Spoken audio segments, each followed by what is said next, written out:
اللہ الرحمن الرحیم۔ ناظرین،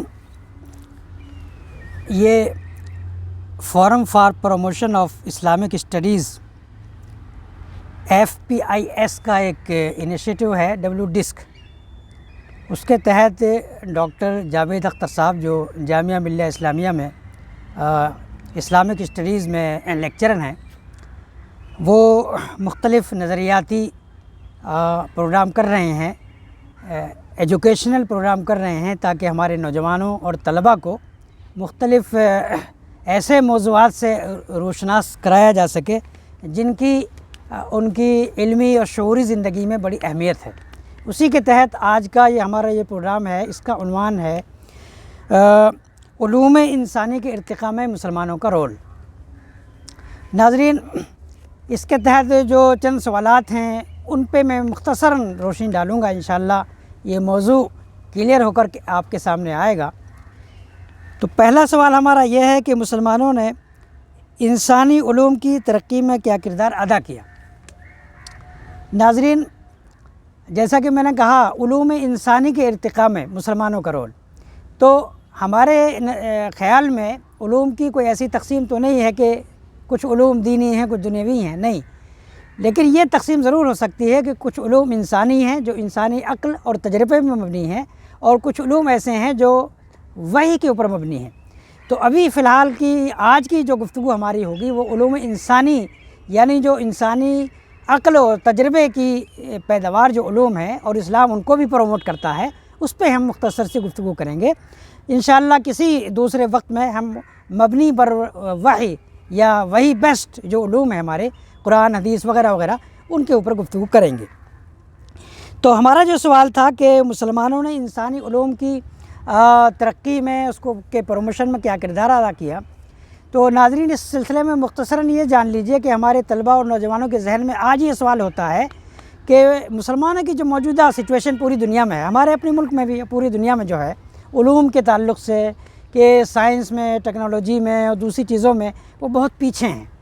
تو ان کے ذہنوں میں یہ سوال پیدا ہوتا ہے کہ مسلمان، جیسا کہ وہ کہتے ہیں، ان کا کہ علماء کا دعویٰ ہے کہ کسی زمانے میں پوری دنیا پہ ان کا رول تھا، آدھی دنیا پہ ان کی حکومت تھی اور وہ دنیا میں علوم و فنون کے امام تھے، تو آخر ایسا کیسے ہے؟ کیا واقعی ایسا ہے؟ کیا اس میں سچائی ہے؟ آج تو یہ سچویشن نہیں ہے۔ ہم تو نہیں دیکھتے کہ تاریخ میں مسلمانوں نے بڑی بڑی یونیورسٹیاں قائم کی ہوں اور وہ موجود ہوں، یہاں تک کہ ہندوستان میں نالندہ یونیورسٹی کا نام آتا ہے، لیکن مسلمان یہاں 1000 سال حکمران رہے، کوئی ایسی یونیورسٹی ان کے سامنے نہیں ہے ہمارے مسلم اور طلباء اور نوجوانوں کے سامنے۔ تو اسی سوال کے جواب میں مختصراً یہ عرض کروں گا کہ ناظرین، جیسا کہ آپ جانتے ہیں کہ جو علوم ہیں، یہ تجرباتی جو علوم ہیں، یہ انسانی عقل کے اوپر جو بیسڈ جو علوم ہیں، سائنس ہے، ٹیکنالوجی ہے، ان سے نکلے ہوئے سینکڑوں کی تعداد میں علوم ہیں، یہ سب کے سب دراصل یونان اور مصر، ایجپٹ اور ہندوستان، یہ 3 ملک ہیں ایسے ہیں پرانی اینشنٹ ہسٹری میں، وہاں ان کی پیدائش ہوئی۔ ہم یہ کہہ سکتے ہیں کہ جو یونانی فلاسفی ہے، گریک فلاسفی، وہ ان علوم کی جننی ہے، یا مدر آف آل سائنسز ہم یونانی فلاسفی کو کہہ سکتے ہیں، گریک فلاسفی کو کہہ سکتے ہیں۔ اسی سے یہ سارے علوم جو ہیں، ٹیکنالوجی ہے، سائنس ہے، لاجک ہے، ہسٹری ہے، لغت کا علم ہے، یہ سارے علم جو ہیں نکلے آہستہ آہستہ۔ وہ جو فلاسفی تھی، جو ارسطاٹل کی تھی، جو پلیٹو کی تھی، اس میں اس کی شاخیں ہوتی چلی گئیں۔ جب ارسطاٹل کسی چیز پہ گفتگو کرتے ہیں یا پلیٹو افلاطون کسی چیز پہ گفتگو کرتے ہیں، تو وہ ایک ہی چیپٹر میں، ایک ہی بک میں بہت سارے علوم سے گفتگو کر رہے ہوتے ہیں، لیکن بعد کے زمانوں میں ان علوم میں تبدیلی ہوئی، جیسا کہ ہوتا ہے ان علوم میں ارتقاء ہوا، اور اس طرح سے وہ جو ہیں مختلف انداز میں وہ علوم آگے بڑھتے چلے گئے۔ اب سوال یہ ہے کہ مسلمانوں نے کیا اس میں اپنا رول ادا کیا؟ تو عرض میری یہ ہے مختصراً کہ جب یونان اپنے ایک زمانے میں بڑی طاقت تھا، دنیا میں ایک سپر پاور تھا، پھر اس کے اندر ڈکلائن آیا اور وہ آہستہ آہستہ اس کی سپرمیسی ختم ہو گئی اسکندر یونانی کے بعد، جس نے آدھی دنیا فتح کر لی تھی۔ تو اس کے بعد یہ ہوا کہ یونانی علوم فنون جو ہیں وہ مٹتے چلے گئے، یا ان کا کی لو جو ہے وہ بہت مدھم پڑ گئی، اور جو فلاسفر تھے، جو علماء تھے، وہ مختلف ملکوں میں پھیل گئے۔ ان کی بعض جگہوں پہ یہ ہوا کہ ان کی کتابیں تباہ کر دی گئیں، بعض جگہوں پہ یہ ہوا ان کی لائبریریاں جلا دی گئیں، تو اس طرح سے ان میں زوال آیا۔ پھر جب مسلمان اقتدار میں آئے، یعنی جب مسلمانوں کا عروج ہوا اسلام کے آنے کے بعد، وہ انہوں نے روم فتح کیا، انہوں نے مصر فتح کیا، شام فتح کیا، ایران وہ گئے، تو وہاں ان کو یہ علوم ملے گریکس کے، یونانیوں کے۔ بعض جگہوں پہ ان کو غاروں میں ملے، بعض لائبریریاں ان کو مل گئیں، اور پھر انہوں نے جو ہے ان علوم کو پڑھنا شروع کیا، ان علوم کو اپنی عربی زبان میں جو اس وقت کی سب سے بڑی ترقی یافتہ زبان تھی اس میں منتقل کرنا شروع کیا۔ تو اس طرح سے ہم یہ کہہ سکتے ہیں کہ مسلمانوں نے، اور پھر مسلمانوں سے جب مسلمان کسی یعنی انہوں نے ترقی دی، ان علوم کو اپنی زبانوں میں منتقل کیا، پھر ایک زمانہ وہ آیا کہ جب مسلمانوں میں اضمحلال طاری ہو گیا، اور مسلمان جو ممالک ہیں ان میں سیاسی زوال آیا، تو پھر یہ ہوا کہ یورپ کے لوگوں نے، اب یہ تحریک ریورس ہو گئی، ترجمے کی یہ تحریک ریورس ہو گئی۔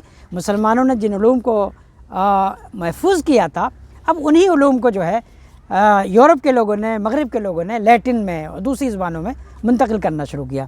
تو ہم یہ کہہ سکتے ہیں کہ اس طرح سے بہت بڑا کردار مسلمانوں کا رہا ہے۔ پرانے گریکس اور یونانی علوم کو پہلے عربی میں انہوں نے منتقل کیا، ہندوستان سے انہوں نے زیرو اور علم الاعداد کا علم لیا، جس کو آج بھی تاریخ میں ہم عربک نیومرکس کے نام سے جانتے ہیں، عربی علوم الاعداد، اور اسی طرح سے زیرو وہ یہاں سے لے گئے۔ پھر انہوں نے ریاضی کو آگے بڑھایا، اور آج آپ جانتے ہیں کہ آج کی جو سائنس ہے وہ پوری ریاضی پہ بیس کرتی ہے، پوری علم الحساب پہ بیس کرتی ہے۔ تو اس طرح سے عربوں کا بہت بڑا کردار، مسلمانوں کا بہت بڑا کردار ان علوم کے ارتقاء میں، ان کے پروموشن میں رہا ہے۔ ناظرین، ہمارے سامنے اس موضوع کے تعلق سے دوسرا جو سوال تھا وہ یہ تھا کہ کون کون سے ایسے علوم ہیں جن میں مسلمانوں نے کارنامے انجام دیے۔ جیسا کہ میں نے مختصراً بتایا کہ ارسطو، سقراط، بقراط، جالینوس، اور یہ یونانی فلاسفر تھے۔ تو انہوں نے جو علوم تشکیل دیے، جن علوم کو پروموٹ کیا، ان کو ہم کہہ سکتے ہیں کہ وہ ہمارے آج کے حساب سے وہ علوم بنتے ہیں۔ مثلاً ایک تو حساب ہے، ریاضی، اور ایک طب ہے، طب کی بھی بہت ساری شاخیں ہیں، آنکھوں کا علم ہے، پوری یہ جو جراحت ہے اس کا علم ہے، اور پھر ایک فلکیات ایک بڑا علم ہے، اس میں مسلمانوں نے بڑا کارنامہ انجام دیا۔ اسی طرح سے جغرافیہ ہے، تاریخ ہے، ہسٹری ہے، فلسفہ اور منطق ہے۔ اس کے علاوہ کچھ ایسے علوم جو انسانوں کو ان کی بہت زیادہ ضرورت تو نہیں ہوتی، لیکن وہ بہرحال انسان جو ہے وہ خوب سے خوب تر تک کی تلاش میں رہتا ہے، وہ بیوٹی کی تلاش میں رہتا ہے، اپنے نیچر کے اعتبار سے حسن و جمال کی تلاش میں رہتا ہے۔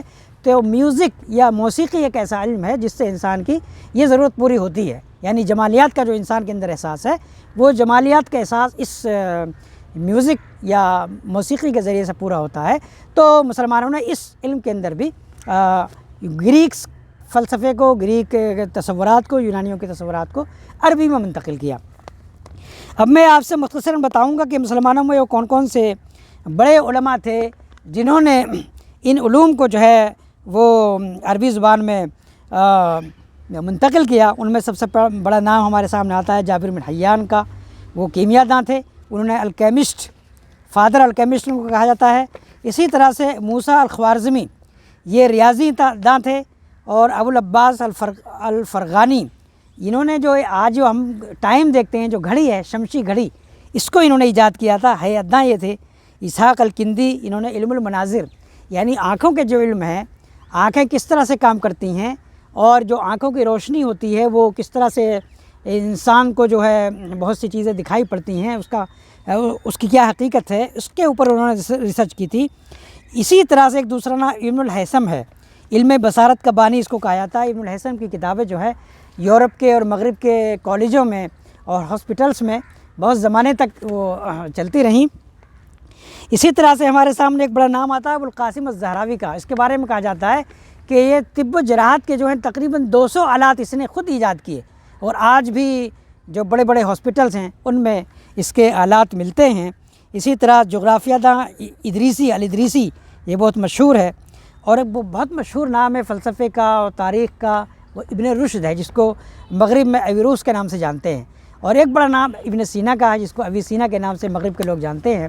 تو یہ ناظرین، یہ وہ علوم ہیں اور یہ وہ شخصیات ہیں کہ جنہوں نے جو تجرباتی اور عقلی علوم تھے ان کو عربی میں منتقل کیا۔ پھر جیسا کہ میں نے پہلے والے سیگمنٹ میں کہا کہ عربی سے پھر بعد میں مغرب کے لوگوں نے ان کو اپنی زبانوں میں منتقل کیا، اور اس طرح سے آج جو مغربی سائنس ہے اور ٹیکنالوجی ہے وہ وجود میں آئی۔ ناظرین، ہمارا تیسرا اس ویڈیو کا جو سیگمنٹ تھا وہ یہ کہ مغربی تہذیب جو موجودہ جو تہذیب ہے اس کے ارتقاء میں مسلمانوں کا کیا رول رہا۔ جیسا کہ میں نے عرض کیا کہ یہ جو پہلے کے دو سوال تھے ان سے بھی بہت زیادہ ریلیٹڈ ہے۔ مسلمانوں نے گریک سے، یونانیوں سے ان کے یہ علوم لیے، عقلی اور تجرباتی علوم، پھر ان کو عربی میں منتقل کیا۔ صرف منتقل نہیں کیا بلکہ ان پہ کرٹک بھی کی، کہیں کہیں پہ تنقیدیں بھی کی، خود اپنے تجربات کیے اور اپنے تجربات سے ان میں اضافہ کیا۔ یعنی یہ جو آج ہم دیکھتے ہیں علم الطیران جو ہے، جو ہوا بازی کا علم ہے، یہ مسلمانوں نے اس کا بھی بنیادی تجربہ کیا۔ مسلمان جغرافیہ دانوں نے جو ہے پوری دنیا کے نقشے اور خریطے تیار کیے۔ اس طرح سے یہ بھی کہا جاتا ہے تاریخ میں، اور اب تو یہ بات پائے ثبوت کو پہنچ چکی ہے کہ جو نئی دنیا ہے یعنی امریکہ، اس کو بھی پہلے مسلم سیاحوں نے دریافت کر لیا تھا، بعد میں پھر یہ مغرب کے لوگوں تک یہ بات پہنچی۔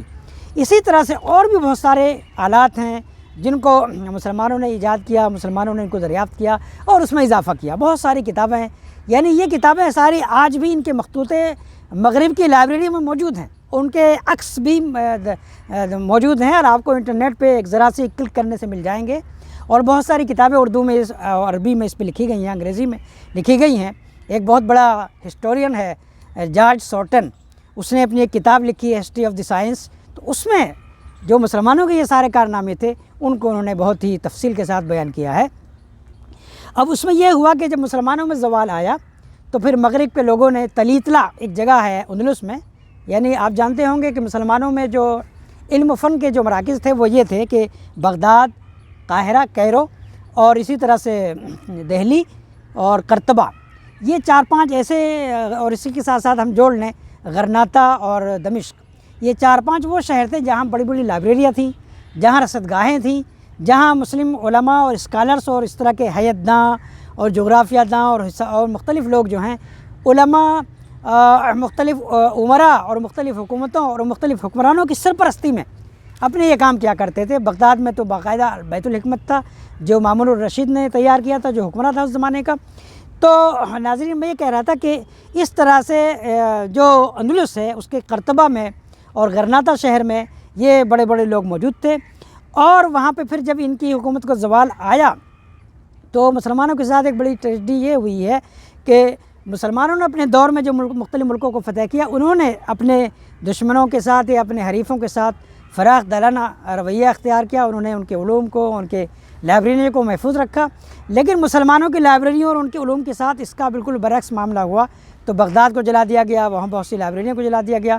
اسی طرح سے اندلس میں بھی ان کے ساتھ سلوک ہوا، لیکن ایک جگہ اس سے مستثنیٰ تھی، وہ ہے تلیتلا۔ اور تلیتلا شہر میں عیسائیوں نے باقاعدہ یہ کیا کہ مسلمانوں سے وہ کتابیں لے کر کے جو علوم کی سے تعلق رکھتی تھیں، فنون سے تعلق رکھتی تھیں، ان کو ترجمہ انہوں نے کیا، اور یہ ترجمہ کر کے لیٹن میں اور دوسری زبانوں میں پھر انہوں نے باقاعدہ جو آج ہم دیکھتے ہیں جو مغربی سائنس ہے، یعنی جو اس کی جو تحریک مغرب میں وہ یورپ میں رینیسانس کی جو تحریک ہے وہ اس کی بنیاد یہاں سے پڑی ہے، اور اس کے بعد ریفارمیشن کا دور آیا، پھر اس کے بعد یہ جدید تہذیب و تمدن یا جدید سائنس اور ٹیکنالوجی کا دور ہے جس میں آج ہم جی رہے ہیں۔ تو اس طرح سے ہم یہ کہہ سکتے ہیں بہت ہی مختصراً کہ مسلمانوں نے ایک بہت بڑا رول ادا کیا ہے مغربی علوم، فنون اور مغربی سائنس اور ٹیکنالوجی کو فروغ دینے میں۔ ناظرین، ہمارے اس ٹاپک کی بس ایک آخری کڑی باقی ہے، وہ یہ کہ موجودہ جو صورتحال ہے اس میں مسلمان کہاں کھڑے ہیں۔ آپ حضرات یہ جانتے ہوں گے اچھی طرح سے کہ علوم و فنون کے تعلق سے پوری مسلم دنیا میں کئی سو سال پیچھے مسلمان چلے گئے ہیں، دوسری تہذیبوں سے، دوسرے ممالک سے، دوسری قوموں سے۔ اس کی بہت ساری وجوہات ہیں، تاریخ میں یہ ساری وجوہات آپ پڑھیں گے۔ میں مختصراً 2-3 لفظوں میں یہ کہوں گا کہ مسلمانوں میں ایک زمانے میں تصوف کا بہت زیادہ رواج ہوا۔ اس میں یہ کہا جاتا تھا کہ کشف ہوتا ہے بزرگوں کو، اور اس کے ذریعے سے ان کو علوم خود بخود مل جاتے ہیں۔ تو وہ جو کتاب کلچر، جو بک کلچر مسلمانوں نے اپنے عہد میں رواج دیا تھا، اس کو زوال ہوا۔ تصوف یا بڑے صوفیاء نے اس کی حوصلہ شکنی کی، تو اس کی وجہ سے مسلمانوں میں آہستہ آہستہ یہ بک کلچر ختم ہوا، پڑھنے لکھنے کا رواج ختم ہوا۔ پھر مسلمانوں میں ایک عہد وہ آیا 19ویں صدی کے آخر میں کہ یہ جتنے مسلم ممالک تھے وہ سب سامراج کے مغربی سامراج یا مغربی ملکوں کے زیر نگی آ گئے تو اس میں پھر ایک دوسرا نیریٹو چل پڑا. وہ نیریٹو جو ہے مغرب کے لوگوں کا ہے اور انہوں نے جو کہا کہ مسلمانوں کے پاس کوئی علم نہیں ہے, کوئی فن نہیں ہے اور یہ وائٹس مین برڈن یا سفید آدمی کا یہ حق ہے کہ وہ ان لوگوں کو, غیر مہذب لوگوں کو مہذب بنائے. تو اس طرح سے جو مسلم ممالک تھے, مسلم کنٹریز تھے, ان میں علوم و فنون یہ مرتے چلے گئے. اور ایک بڑا تو اس میں یہ ہوا کہ آج جس جگہ ہم کھڑے ہیں وہ یہ ہے کہ بس 2-3 الفاظ میں اپنی بات میں کہوں کہ آپ جانتے ہوں کہ نوبل پرائز جو ہے وہ مختلف علوم و فنون میں بڑی خدمات انجام دینے پر لوگوں کو ملتا ہے. تو بہت افسوس کی بات ہے کہ تقریباً 20 سے 30 سال کے عرصے میں صرف 10-12 مسلمان ایسے ہیں جو کچھ ان علوم کے اندر کچھ کر سکے اور انہوں نے نوبل پرائز حاصل کیا. وہ بھی یعنی بعض حقوق انسانی کے نام پہ, بعض پیس کے نام پہ. لیکن یہ جو سائنس ہے, جو ٹیکنالوجی ہے, اس میں مسلمانوں نے بہت زیادہ کوئی رول پلے نہیں کیا. یہ تو نوبل پرائز کی بات ہوئی. خود مسلمانوں نے جو بڑا ایوارڈ فیصل ایوارڈ کے نام سے انیشیٹ کیا ہوا ہے, عرب ممالک کو, سعودی عربیہ اس کو دیتا ہے, اس میں بھی مسلمانوں کا جو حصہ ہے وہ عربی زبان کی خدمت, اسلام کی خدمت, دعوت وغیرہ اس طرح کے فیلڈ ہیں. انسانی علوم و فنون کے میدان میں فیصل ایوارڈ بھی جو حاصل کرتے ہیں وہ زیادہ تر مغرب کے لوگ ہی ہوتے ہیں. مسلمان پوری دنیا میں جو ریسرچ پیپر سائنس اور ٹیکنالوجی کے مختلف موضوعات پر لکھے جاتے ہیں, یورپ کا ایک چھوٹا سا ملک جو ہے اتنے ریسرچ پیپر لکھ لیتا ہے. پوری مسلم دنیا مل کر کے جتنے پیٹنٹ کراتی ہے کسی سائنسی ایجاد وغیرہ پہ, وہ یورپ کا ایک چھوٹا سا ملک کر لیتا ہے. یعنی مسلمان اپنی جتنی سارے ممالک مل کر کے تعلیم پر اور سائنس پہ, ٹیکنالوجی پہ جتنا خرچ کرتے ہیں اس سے زیادہ اسرائیل جیسا چھوٹا سا ملک ان موضوعات پہ خرچ کرتا ہے.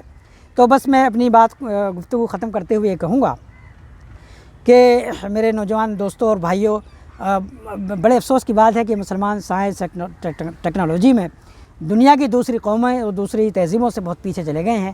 ہمیں آگے بڑھنے کی ضرورت ہے, اس میدان میں کچھ کرنے کی ضرورت ہے اور اپنے آپ کو بیدار کرنے کی اور دوسرے لوگوں کو بھی بیدار کرنے کی ضرورت ہے. وآخر دعوانا الحمدللہ رب العالمین.